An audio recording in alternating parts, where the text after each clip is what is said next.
வணக்கம் நண்பர்களே, கவனியுங்க. உங்கள் வாடிக்கையாளர்களே நிதி சுதந்திரத்துக்கு அழைச்சு செல்ல தயாரா?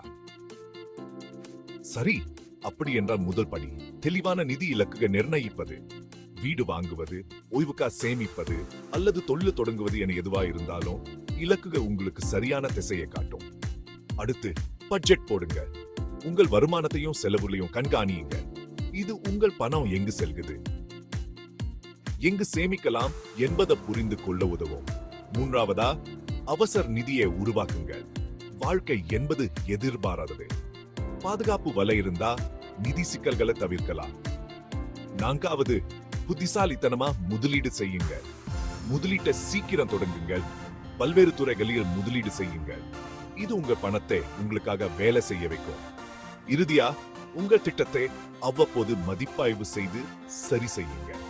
வாழ்க்கை மாறுறது, அதற்கேற்ப உங்க நிதி உத்தியும் மாற வேண்டும்.